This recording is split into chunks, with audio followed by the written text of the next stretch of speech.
How's it going, everybody? Welcome back. It is Friday. It is the last in-studio Los Angeles show for Capes and Cowls. Not the last show in general, but the last one in the LA studio. So thanks for joining us here today. We got a lot to talk about, man. Blade, it's just turning into the new Crow, meaning that every single time you think it's going to happen, a new movie's going to happen, it doesn't. Something else happens. It pushes it back.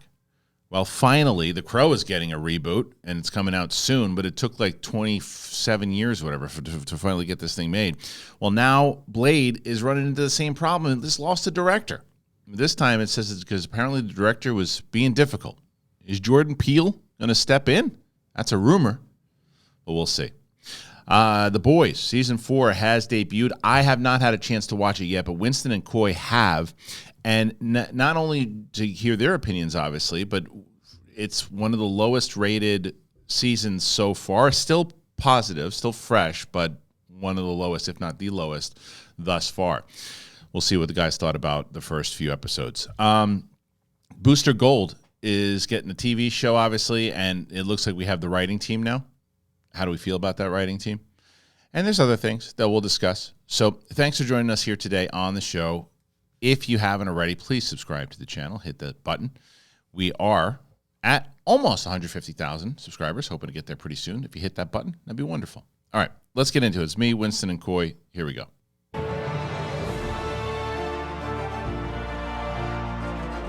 Welcome back, ladies and gentlemen, to Capes and Cowls.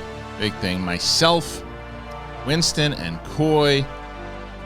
And here is the almost barren studio. The studio will be completely empty after, but the guys came over today, and they're gonna. Not only we're gonna shoot a show, then afterwards we're gonna tear it all down, and put everything out to pasture, if you will. But if you can see all the stuff all over the table, the guys made out like bandits today. Yeah, they really did. Coffee, magic mind. You got a magic mind. I'll give it back. Just change your mind, bro. I know. Well, it's but we have to also figure because Coy's getting these lights because we can't have. That was interesting.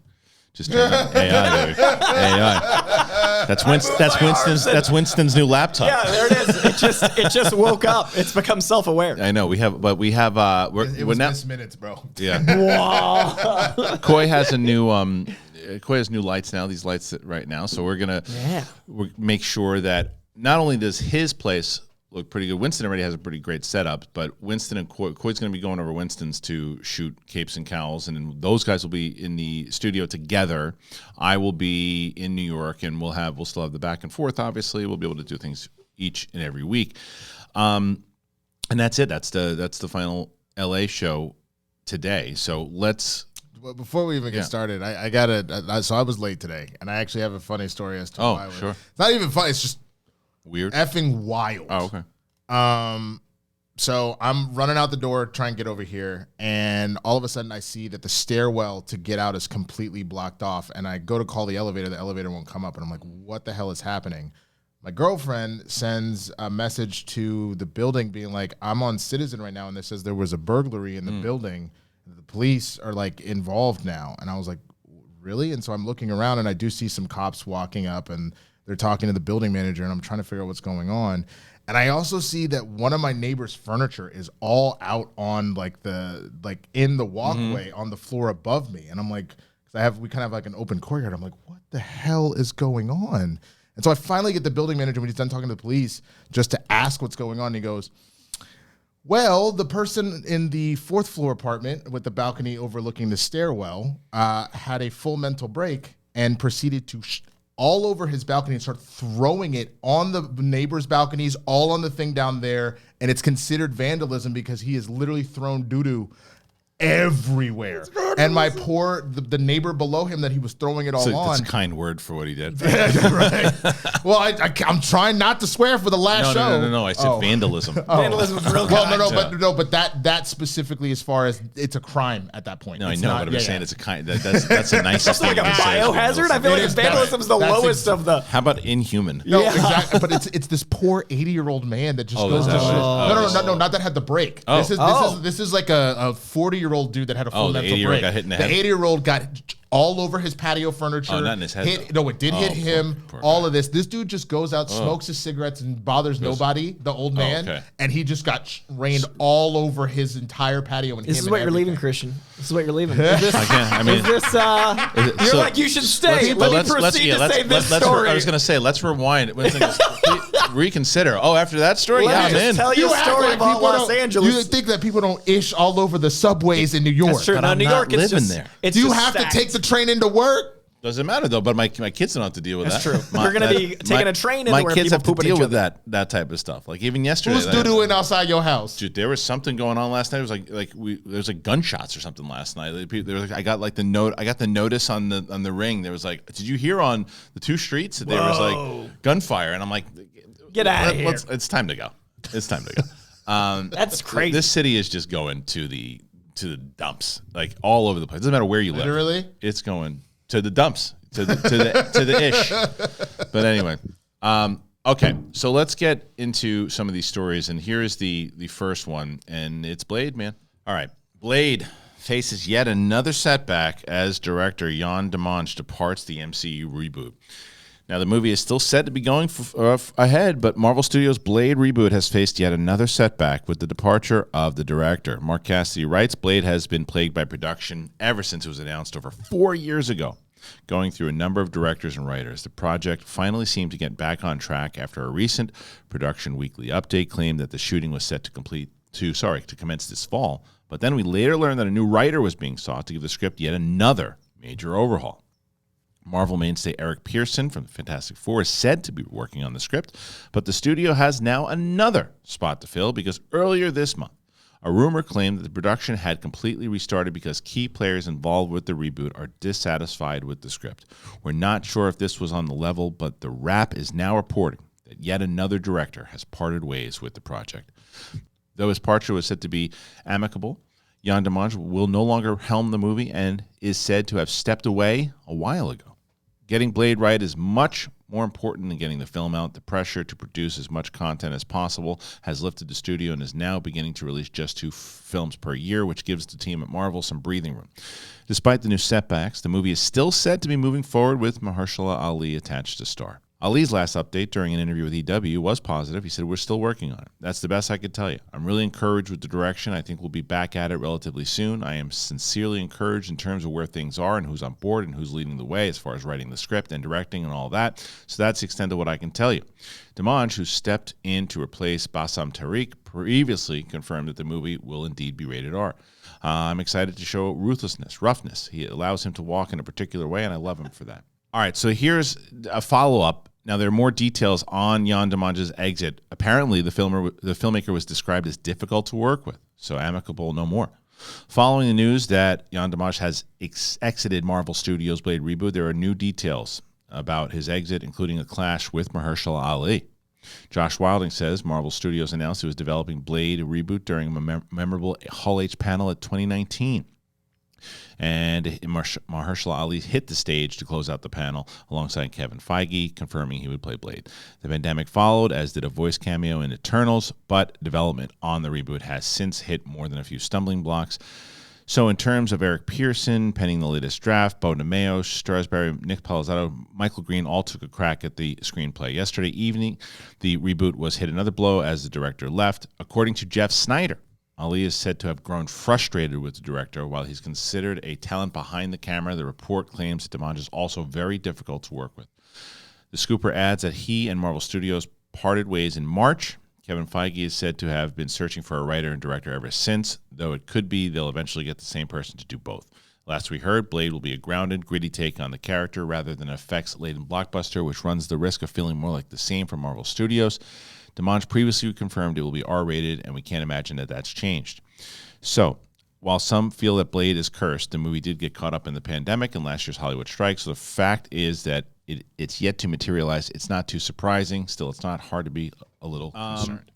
Yes, movie's cursed. November 7th, 2025. No chance. No, that's what's funny. No chance. It can't. I think it's good for not 4 movies next year, though. So I agree with you. Can't is not the word, though. It can. but it shouldn't. Oh yeah, no, there's no reality where it can be what it needs to be. Yeah, I do like their patience idea though. I like the idea that they'd rather release it right than release it on time. And I like they're going to scale it down. And I think Blade can be. Yeah, but Winston, you seem torn. I love Mahershala Ali. Yeah. I love the character of Blade. I'm kind of at that point where I don't even want this anymore. I'm with you, man. I'm with you. It's like would it be great to see it? Sure, but like how long are they going to use Blade? Mahershala Ali should be, and he's doing other stuff. He should be doing other stuff at this point. He's also in his 50s, if I remember. Yeah. I think he's like mid-50s, isn't he? I think the Jurassic Park announcement was me being like, well, it's not that iteration coming out. I didn't realize the director probably left before the Jurassic Park public announcement. Yeah. I just my issue with this entire thing at this point is this for all the theater nerds, this is waiting for Godot at this point. This is not this is that fantasy movie that is never coming. That it died somewhere. And if it is, will it be too late? Will we care? Will we care? I mean, I think, look, the answer to that, I think, is yes, we will, because Blade's always cool. Right. And the character's been gone for so long anyway. Yeah. It's just the fact that you're just tired of, like, it's going to happen. It's not going to happen. This director's there. That director's not there. The writer's there. The writer's not there. Don't announce till it's done. Like, not done, but, like, you can't. I think Marvel announcing a 5-year plan publicly is not the move anymore. Yeah. I mean, the one thing they have working in their favor, the fans that are closely tied to this are probably annoyed and frustrated. The general populace has no idea, nor do they care. No. So, like, that might be why they haven't pulled the plug. As long as Mahershala's still on board, it's one of those situations where when they get it right, like, it'll do well. Right. But how long do you want him for? I mean, because, like, he's going to be, if this I got to believe he's on a retainer. There's got to be something in that contract that if for them delaying as much as they are, he's still getting paid. I'm sure. But how long do you want a 50-year-old guy to play Blade? It's like, because, and it's such a physical role. Yeah, because it's not like a role that can casually be done in your 60s. It's going to happen in 2026 if it happens, right? 2026, or a new cast, and then it's whenever. Right. So, but I'm saying if they're going to do this version, so he'll be 52 maybe when this comes out. Okay. So then let's say it does really well, and they're like, "Hey, we want Blade for the next 5-10 years," and he's like, "I'm going to be 60 years old playing Blade. How old? I can do it." What? How old is Hugh Jackman? Hugh Jackman right now is probably I think Hugh Jackman now is in his mid-50s. And he's on his last No, I understand that. That's why I'm trying to starting versus ending a legacy. Yeah, exactly. Hugh Jackman's 55.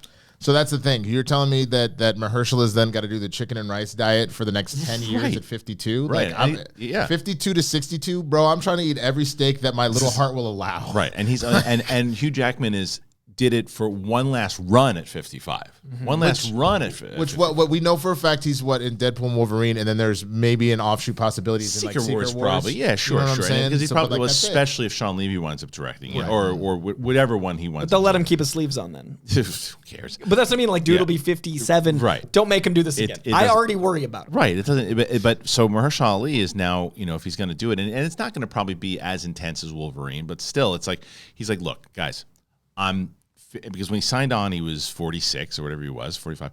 No, was it 4 years ago? Yes, 4 years ago, right? So he's like, okay, so I'm down. All right, not getting any younger. This is happening. And then probably if the frustration with the director is like, come on, we've gone through all these different things. What are we doing here? Let's get this thing done. 5 years ago. I think it was 2019. It was before the pandemic. Okay, so he was like 40. He was like 45. So it's just a whole bunch of crap of bad luck. So it's a pandemic. It's a strike. It's announcing it too early. It's announcing it too early. It's just one thing after the other. And that's the whole thing that's wild is they probably came, we're doing this. This is where we're envisioning this going. So it's about a 10-year sign on. But you've burnt 5 of those years already. Totally. This is what I think you do. If I'm Kevin Feige, I give this thing one more run. Mm-hmm.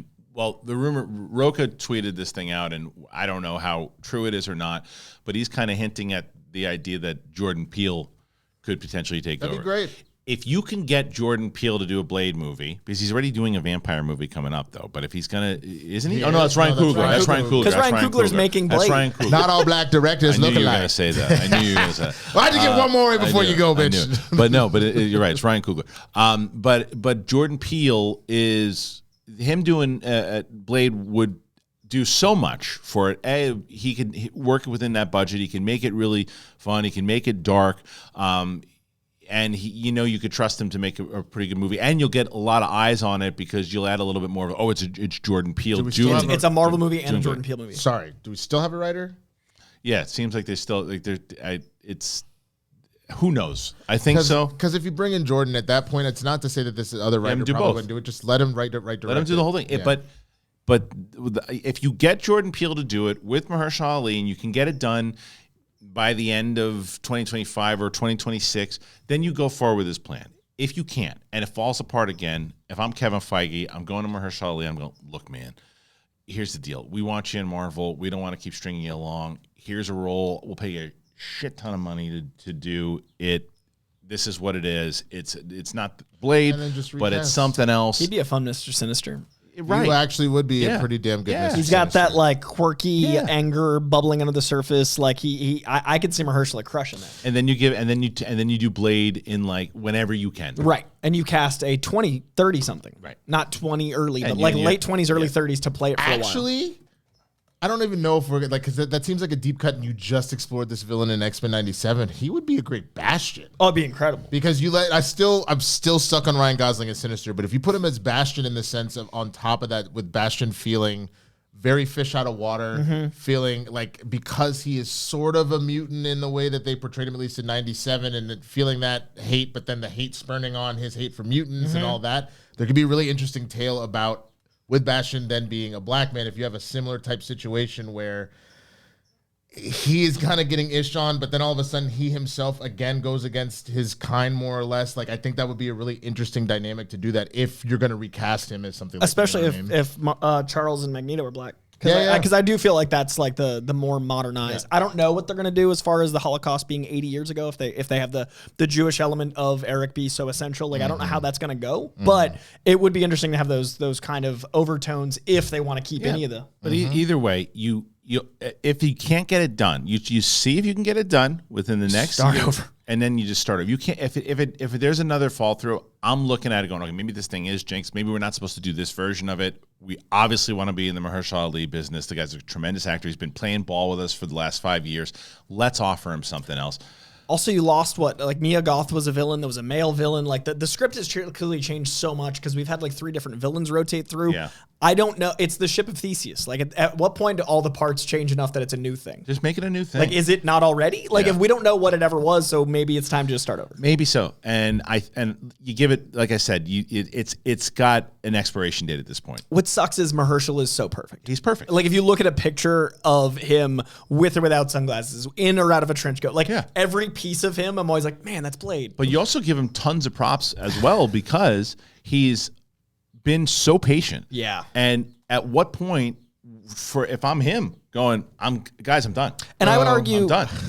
Go ahead. I would argue that Blade is like an Iron Man type character where Wesley Snipes is Blade, and it's so impossible to have found another one, and they somehow did. I feel like that's why this has been 5 years of it. It's because it's Wesley Snipes is Blade, and oh wait, we've got a new take that feels authentic, but also is an incredible actor. When whoever takes over for Wolverine or Iron Man are screwed, but if they find that exact one, and I feel like we've been waiting 5 years because they did find that exact one, so it's gonna be such a loss. And they probably feel the same way. Yeah, I think that's why we're so stuck. That's why on they're this. holding on because they just think he's so good. Dude, I mean, I know you're a gym rat, so you maybe feel a little different about this, but can you imagine you've been beyond the best shape of your life? You've been in superhero movie shape for 5 years. Yeah. Only for it to essentially be, hey, we're real sorry about this. I think we're going to go a different direction because you're getting older, my God. But if I'm him, I'm going, all right, you just paid me to work out for 5 years. And now I eat like I want. Which is fair, and no one's actually losing. You essentially made millions to be put in the best shape. But Glenn Howerton's been in the shape for 10 years, and he's been waiting for that call. Yeah, and he got to do a really silly dance scene with Julia Roberts. Yeah. But I guess it's just... I guess it's just knowing that it's not just like you're in good shape; it's insane shape. Like that's the reason why I'm like, even with all that money, within 6 months of Marvel shredded at all times for 5 years. Yeah. So I mean, I don't know, man. I think that all of us are on the same page here. It's like you do what you can, you give it a shot. If you get Jordan Peele to do it, no brainer. But I think you're running out of time with the team that you've got right now. You give it one more shot. There's no chance this thing comes out at the end of 2025. If it does, good on them. but you got to make sure you secured a team already. Now, the one positive with that is that this apparently happened in March, that this guy walked away. So Feige might have already have a team and might be deep enough into negotiations that you could still potentially get this thing out. D23 announcements, man. I think D23 is going to be huge for Marvel. Yeah. I think they're going to announce. They know optics within the people that actually pay attention to D23. Like we always talk about how insular, if you are actually invested, is, but that's what D23 and Comic-Con are for. I feel like Comic-Con's going to be kind of light, and then D23 is going to be Marvel going, like, this is our plan. Right. Don't announce stuff 5 years out, but really make the next 3 years firm, and I feel like Blade's going to be a big part of that. Still October this year? Yeah. Okay. All right, guys, put your thoughts in there, man. I mean, I'm so curious to see where you guys are and how you feel about that. Are you on the same page? Do you think that, no, you get Mahershala Ali, if he's 65 years old, you put him in there and you do it, you just get it done? Or are you on the same page, just like, yeah, let's try it until, you got another year or so and then just go with a new team or push Blade back until it's necessary? Because that's the other question, is how necessary is Blade to the overall story right now? Can you push him back there? Midnight Suns, man. Did you hear about the writer getting attached to Midnight Suns? I think so. Why are we attaching writers to Midnight Suns? You haven't done Blade! So that's the issue, right? Yeah. Like, if Midnight Suns off, it's got a rotating team, but Blade's usually pretty integral. So I don't think you introduce Blade in a team movie first. You need the, you know what I mean? Like, you need the, so sloppy. Yeah. And so Midnight Suns got the writer of Logan, Blade Runner 2049, like, good writer. That, yeah. That makes me think they do have the Blade team more assembled. Put together. And that's why I think they're going to announce it at D23. I think it's a 1-2 punch between Blade and Midnight Suns. Dude, I honestly think that the Midnight Suns they probably had set up would be Doctor Strange, the Black Knight, and Blade, and then maybe somebody else that we're not thinking about. So you can't. I think Man-Thing, Ghost Rider. Probably, and those would be the other two if you're going that route. But to that point, you have to have Blade. This isn't a thing until that happens. So, like, let alone maybe even Werewolf by Night. Yeah. Find a way to incorporate that too. But that's the 1-2 punch I think they might announce. And that's the only way to get our confidence back. Again, the people that are so inside baseball that are like, we need this. There's a lot of ways to get your confidence back, and one of it is talking to somebody. And the best way to do that, BetterHelp. So I can tell you right now that I'm very happy that they've been with us as long as they have. Talk about Roxy. Roxy talked about it on the show yesterday about how BetterHelp has been crucial to her. So let me tell you a little bit about them. Here you go. This episode is brought to you by BetterHelp. So BetterHelp, I've been telling you guys about BetterHelp for a while now. We've had a lot of people that they've been helped out by. So this is why the big thing is sponsored by BetterHelp, because what's the first thing you need to do? If you had an extra hour in your day, would you go for a run? Would you take a nap? Would you read a book? Would you show up for a friend? Well, the problem is a lot of us spend our lives wishing that we had more time. The question is, time for what? If time was unlimited, how would you use it? The best way to squeeze that special thing into your schedule is to know what's important to you and make it a priority. Therapy can help you find what matters to you so you can do more of it. So I've mentioned Roxy Stryer. She's talked about it many times. She's really benefited from BetterHelp. I've had people inside of my family that have benefited from BetterHelp because talking to someone helps. And if you're thinking of starting therapy, give BetterHelp a try. It's online, it's designed to be convenient, it's flexible, and it's suited to your schedule. You fill out a brief questionnaire, you get matched with a licensed therapist, and you can switch therapists anytime, no additional charge. Learn to make time for what makes you happy with BetterHelp. Visit BetterHelp.com/bigthing today and get 10% off your first month. That's BetterHelp, HELP.com/bigthing. All right, thank you to our friends over at BetterHelp. The link is in the description. Remember, talking to somebody always helps, and if you're able to, you should check it out. All right, here we go. This is the next thing. Now, The Boys just came out, and here is the news. All right, so The Boys Season 4, it is out, and they dumped the whole thing, huh? 3 episodes. They dumped 3 episodes? Okay, good. 1 a week. Oh, great. Okay, good. That's great. I love that. The review embargo has now lifted for Season 4 of The Boys, and it's now been certified fresh on Rotten Tomatoes, but it has a series low score. The Boys returned for its 4th season with a 3-episode premiere, and the critics have been sharing their reviews so far. The first waves were mixed positive, with 43 verdicts total. Might be bigger now. One of you guys look that up if you don't mind? Yeah. And now added to Rotten Tomatoes. Season 4 has been fresh. Currently at this listing, it is at 84%. 86. It's 86 now. Okay. So one of the critical consensus is boxing in the political area with a bloodied smile. The Boys' 4th season is grim and even a little glum, with holding up a cracked mirror towards modern society. A very respectable score, but it is a series low. Season 1 is 85, 2 is at 97, and 3 is at 98. So there's a bunch of different reactions there too.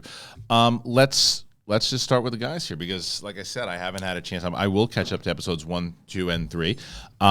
You guys have Winston has seen 1 episode. I got 3. I'm up to date. Okay, so Coy, let's start with you then. So thoughts on the first 3 episodes? I do think it is as dark as it is because I think the show has always reflected the current world, and I do think the 2 years that have passed are darker. I also think it's an election year, so it's leaning more aggressively political in a way that had been under a few more layers of metaphor that aren't like they've uncovered it. Like it's very clear what it is now. Yeah, and I feel like that's part of the lower score is we talk about hitting every demo and 86%, 14%, might not like some of those ideologies or more.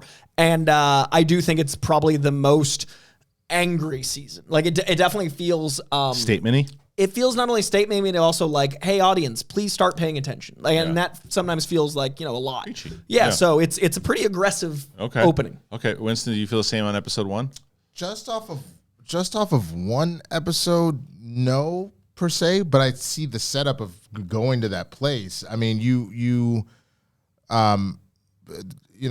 coming off of season 3, you had lines drawn in the sand with fans within the universe, where you have the people that are Team Homelander and the people that are called the Starlighters or that are Team Starlight, and it literally feels like a metaphor for like a younger Midwestern version of like Hillary versus like Trump in Homelander, and the battle lines that have essentially been drawn politically, which again, this, to me, never felt preachy from the show because, again, it's a reflection of where we're at, and this has never been hidden. But I can see, based upon some of the things that happen in that first episode, if it's going to keep ratcheting that up and knowing there is a mastermind actually pushing it forward, I can see that it could definitely go to that space. But I enjoyed just the first episode of, like, getting back into it, a number of, like, fun surprises and a number of just the nastiness, whether it be violence or sex or whatever that's happening there, it's already there. There's one moment in the Vought Tower that I'm like, bro, what? That almost happens. I'm like, wait, what? Whoa. But and it's great narratively too. What I like is those moments. There are times in the comics and times in the show where it feels like there's a moment just to be like, it'll get, clipped into the next episode, or like TikTok will talk about it. This, I think so far, is some of the best use of like, oh my God moments, but it pushes the narrative. That scene, I thought, really did a great job of showing how Homelander is permanently in control, and in a way that also makes you go like, whoa, I didn't think of that dynamic. But also realizing, as he has been this entire time, for the irony behind Homelander to me is that we talk about with Superman, again, it's about like, he has all the power in the world. It's not what can you do, what should you do. Right. So here's a situation where Homelander has equivalent enough power to Superman, and there's a really interesting line when he's talking to one of the characters. He's like, you got everything you want and you're not happy. Yeah. And that's the whole thing. He has literally all of the power, both his physical power and now the power over Vought, and he is miserable. They go so much deeper into that, and that's kind of what this season's about, and I love that. And there's also, there's a great moment in episode 3, you talk about Superman, now that Jack is Superman animated, there's a Homelander and Jack scene, which is really funny because it's Homelander fighting Superman, like we've always talked about. But it's I think an escalation that is natural, but I also think that natural escalation, inevitably you're going to alienate people as you grow in a direction. And I personally happen to have animosity in all directions as we go into an election year. So it's really interesting to watch something that is very laser focused, pun intended, heat vision focused at one side. Yeah. I looked for what time did it debut? Midnight, I think. Midnight. Last night. Yeah. Just happened. Right. Because I can only get one review done. Totally. So because last night I was like, oh, you know what I'll do? Because I want to talk about it with the guys. I'll watch episode 1, and I looked for it and it wasn't on. And I'm like, there's no way I'm staying up to watch this. I think that the midnight release is ridiculous. It's such an archaic model. It's so stupid, and it's I don't know if it's for ratings. I don't know. No, do they even check it anymore? I think it's for to not crash the servers. It was what somebody told me.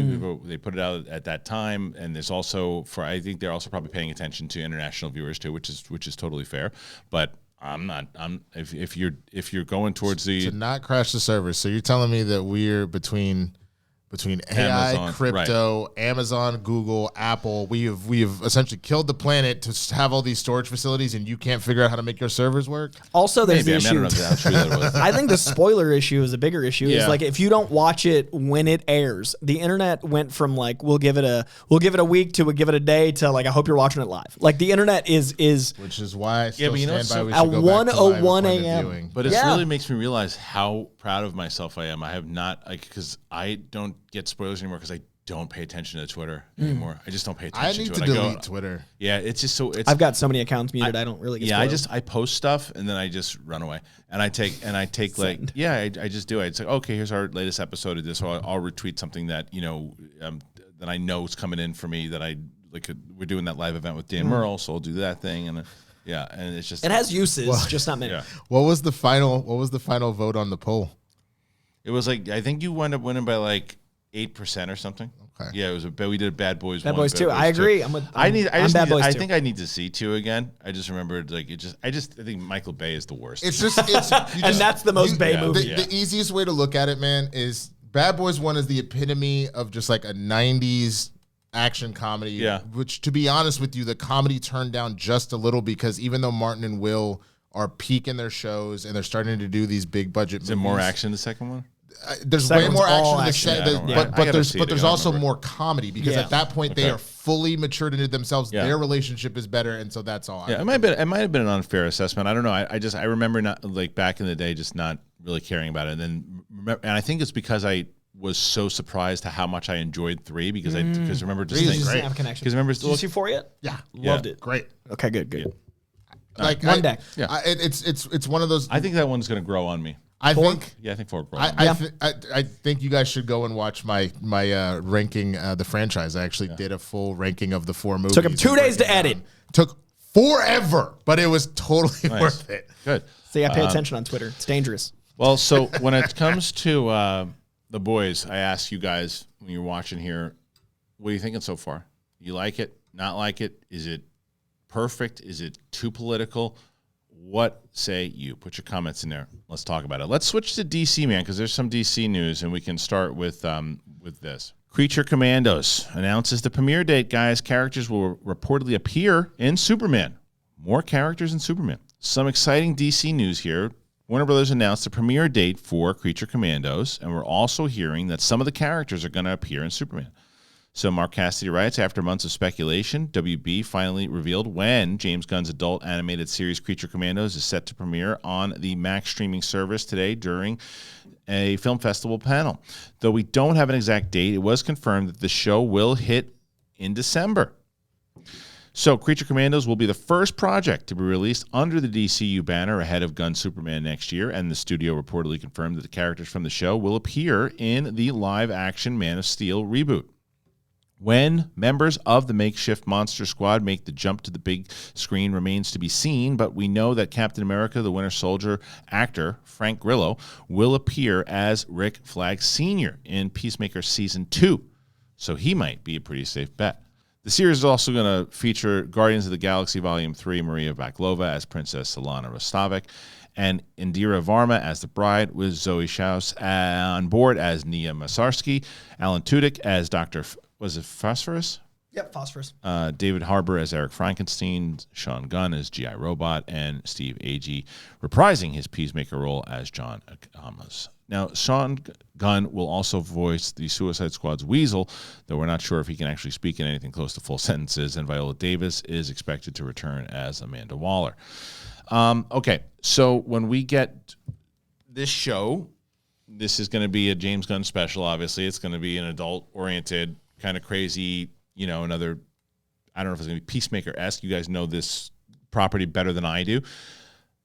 But no, you don't. Okay, so it's a deep cut. Yeah, I'm sure it is. Like I did like baby research when they announced it, but I was like, what the? Yeah, it's a James Gunn. It's not even like a comic deep cut. It's like trauma level deep cut of a deep cut comic. It's really obscure. It's real weird.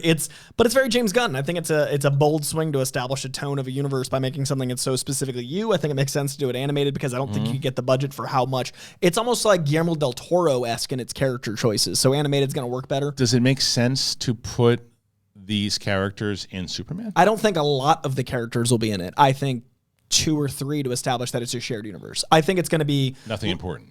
Frank Grillo is going to be the most important anchor. Okay. Because he's Rick Flag Sr., who is the dad of Rick Flag Jr. from the Suicide Squad, Joel Kinnaman. So it makes sense that, well, if Peacemaker killed my son, of course I'll be back. Right. And if Rick Flag Sr.'s in this Corpse Commando show animated, that's a through line that is not just like, let's cast someone. It's a narrative that makes sense. So is this another one of those DC Marvel ripping each other off in a slightly different way? So instead of the Howling Commandos with like Nick Fury, it's like that, but more supernatural. It's like if the Howling Commandos were werewolves, which they are in some comics. It's essentially the Howling Commandos like spliced with the Midnight Suns. Yeah.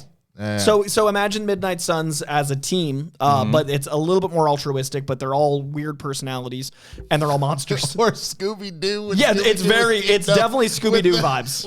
Was teamed up with Dracula and Frankenstein's monster and all that. Yeah. And that's why I think animated's a fun take. And then no one that is outside of our space is going to be like, you know, as invested leading up to Superman, but it does give them, it's kind of like a warm-up lap. You know what I mean? It gives them a run to it's fun to establish the universe. I mean, you're getting it in December, and then what, 5 months later, you get the movie itself. And you're exactly right that if you don't watch the animated, you don't get any, you're not lost. But Frank Grillo tying them together is enough. You get like a little present. And I think Alan Tudyk might be the other one. I think I could, because you know, you cast Tudyk, you usually, you know, use him around and things. Yeah, it'd be interesting. But for me, it's more so of, let's not overcrowd Superman. It's maybe if there's a scene where you're like, oh, well, look, if that's a scene that called for tons of people to be able to be there, but it doesn't take away from it. I think James Gunn has earned the trust of like, okay, he knows he's going to introduce a lot of these things. He's going to put it, it's not going to overtake what the overall story is about. I was concerned, you know, when you say like, okay, Green Lantern's going to be in it, this, that, as long as they're not like taking focus away from establishing it. You have to establish a new Superman. You have to. All right. Do you guys care about creepy commandos or creature commandos? Do you care about them at all?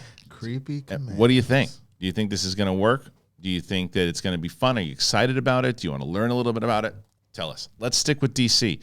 Check this one out. This is sticking with James Gunn, and we just talked about Peacemaker. Well, got some casting news. Season 2 adds Tim Meadows. And also, we've got the director, Superbad director, joins the DC series. The Peacemaker Season 2 cast has once again expanded, this time Tim Meadows. Second and third episodes have also tapped the director of the cult classic Superbad. DC Studios boss James Gunn has confirmed that Tim Meadows is in the cast. The actor is set to play Langston Fleury, a newly created character for the DCU who is an Argus agent.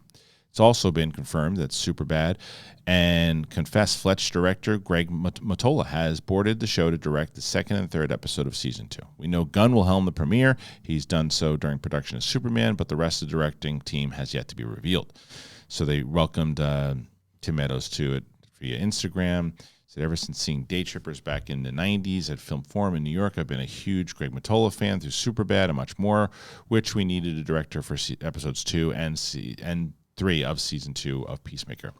So Peacemaker follows the explosive escapades of the character that John Cena reprises in the aftermath of the Suicide Squad, yada, yada, yada. Okay, so what do we think about the I think I can see him playing an agent and hitting the comedic tones, obviously, that James Gunn's going to set up. I'm so torn with this because just like I said, I want to see how they're going to pull it off, but I loved Peacemaker, and I had seen Peacemaker before I'd ever watched an episode of The Boys. So to me, before I'd seen The Boys, I was like, oh, this is a...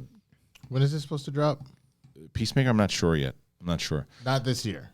I don't think so. I think it's next season. Because I was going to say, if it drops this year, like if they're shooting it now and it's like coming out in the fall or like late winter, it still makes sense because technically, because they've said it sounds like it's just this second season, this is him just wrapping up his thing, and then it doesn't directly affect. They think they said, that's what I'm saying though, is if it was like an Elseworlds thing, it's great. But I think that they said they're part of the DCU now. I don't know how they're going to explain that. But that's my concern with it. Like, I just don't understand how they're going to explain that. Wormhole.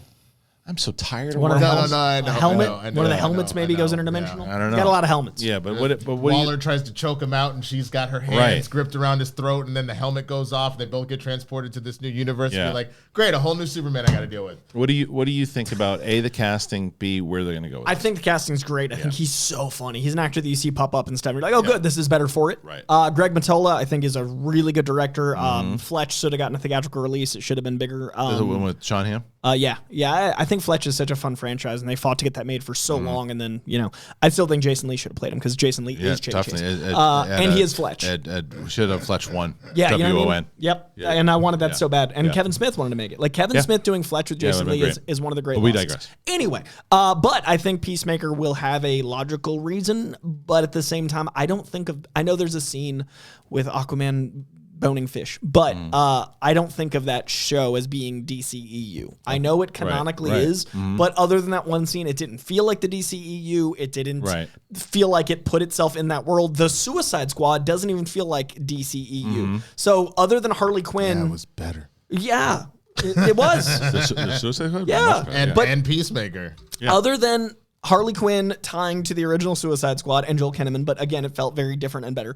And other than Peacemaker tying to Suicide Squad, none of those pieces feel like my attachment to the DCEU. So I have no problem if Peacemaker is the thing that's like, well, we wanted to keep this toy, because that to me felt separate anyway. And if they've got some silly reason for him to be in the new universe, I don't think it's going to bother me, because I don't go, oh no, we lost Peacemaker in this thing. We lost that specific universe that doesn't feel like Peacemaker. And I don't think the mainstream audience is they're not going to care at all. What do you think, Winston? I mean, this was one of my favorite shows that was 2023, right? That it came out, it was last year? No, it's 2022. It was two. It's been that long, dang. But it was one of my favorite shows of that year, though. Yeah. So I'm not going to say no to more of it. I think that it is definitely a move, and it definitely sends a signal of I'm going to still do my thing, even though I'm resetting everything. But the only people that care are the chronically internet people. No. I understand that. But one, it was a hit, so I'm sure HBO and Warner Brothers was not upset about that. And two, you're the boss, so you technically do whatever you want, and who cares what they feel about it? It'll actually be almost 3 years when it comes out, because it was January 13th, 2022 is when it debuted. Wow, dude. So it was almost 3 years ago. My God. In 6 months, we're 5 years out from 2020. Shut up! It's nuts. 5 years, half a decade since 2020. It's insane. Anyway, so that is the casting. Does the fact that Peacemaker season 2 is going to be part of the DCU, we think, does that bother you? Do you not care? Go ahead, put your comments in to tell us. And then I think finally, sticking with DC, and I had never heard of Booster Gold before the announcement, and then Coy and Winston talk about the character all of the time. So I'm curious to hear what they think about this news. Series is rumored to have enlisted a righteous writing team. The planned Max Booster Gold series is rumored to have enlisted the creative team behind the Righteous Gemstones to work on the project. Amid persistent rumors that the Booster Gold Max series is in the process of assembling its creative team, we're now hearing that the project has enlisted a trio of righteous writers to work on the script. According to Nexus Point News, James Gunn, Peter Safran have tapped Danny McBride, John Carcereri, and Jeff Fradley, the creative team behind the HBO Max original series, The Righteous Gemstones, to work on the show.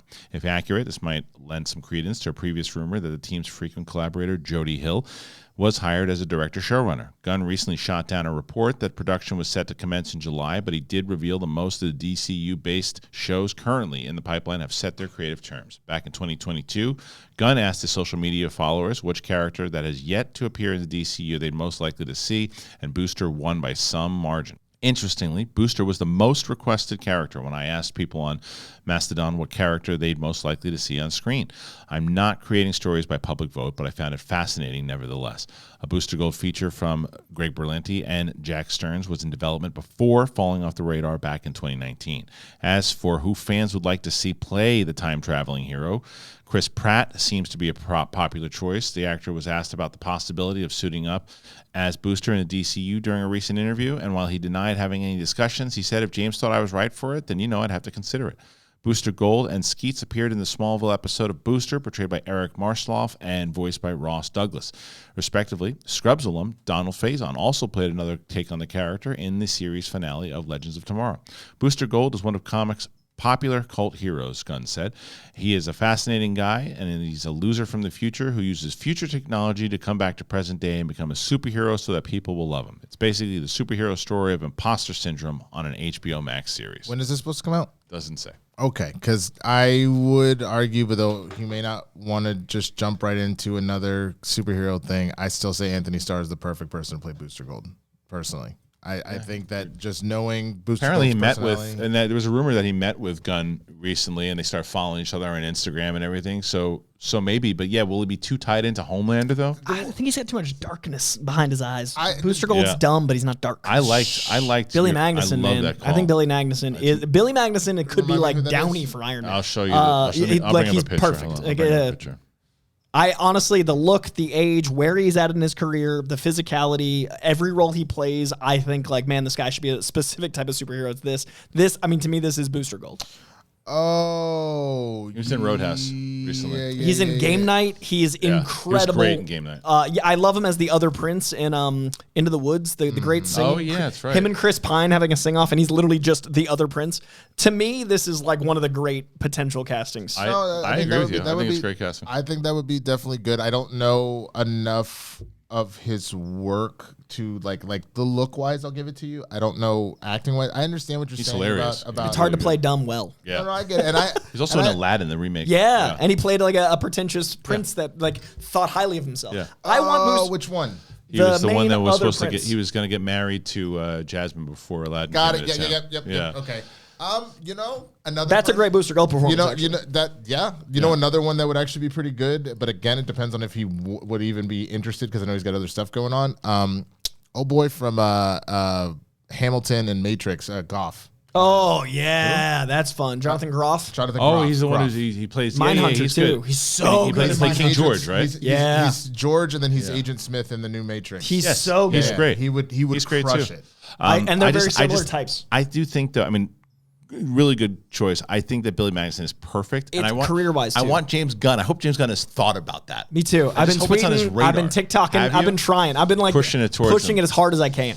And honestly, doesn't really work though. No, it doesn't. Which is probably a good thing. I want creators to create how they want, not by fan choice. But Chris Pratt is the wrong choice, man. No, absolutely not. I love Chris Pratt. I think he's I think good on him and what he's done, the way that he's made himself. The guy was like this comic sidekick and became leading man, and now gets every role, and that's why I don't want him to have this one. It's not only that. It's not to say that he couldn't go back and do it again, but Booster Gold in a lot of ways feels like if Andy Dwyer feels like if Andy Dwyer became a superhero. Yeah. Like he was like, yo, Mouse Ride isn't taking off, but I found a time machine. I could go back and become a superhero. It kind of feels like like a version of Star-Lord almost. Yeah, a dumber version of Star-Lord. Yeah, that's what I mean. But but to that point, that feels like a regression for him. 100%. I also think that it's a really good opportunity for a character to make a star out of someone new. And that's what I think, like Billy Magnuson. I love him. I know his name, but most people don't. But you're like, oh, that worked. And especially on TV. And you want someone to, exactly. And then you can book him for a year like you need to. I also think it's a character, which you don't know the character that well, but as we enter this really interesting, like TikTokers are everything to media, I think a character that saves people for clout is super topical. So the idea of like filming something so you're popular, and I think a character has to be likable. That's the reason the anti-star thing is like he's doing unlikable things and he's still the hero. So you need someone that's got that like test his range, unlikable likability. You can test his range if you wanted to. Either way, I mean, it wouldn't be a terrible choice. So I just had one more rogue one, but it just depends. Paul Giamatti. I'm just never gonna live that down, am I? No. I was gonna say the gay white male teacher in Abbott. I don't know the actor's name. I don't know the show. I don't know Abbott. Oh, Abbott is great, but like he has like this kind of just nervous tick energy that a lot of times you get out of Booster. Obviously, he has that insane confidence. He's very full of himself. But there's also this like that I think like he would also be interesting. I think the two that we mentioned before are better choices, but that's just another option. I could also see both playing Billy and Groff playing off of Sholo well. Blue Beetle and Booster Gold are friends. Okay. And they team up a lot. I heard that's right. It's normally the Cord one though, right? Yeah, normally, but I don't know if they're gonna do that. Yeah. Well, which listen, Jason guys, Sudeikis would crush. We did it. We did our last show here today in studio for Capes and Cowls. This is the last you'll see of this blue prison wall back here.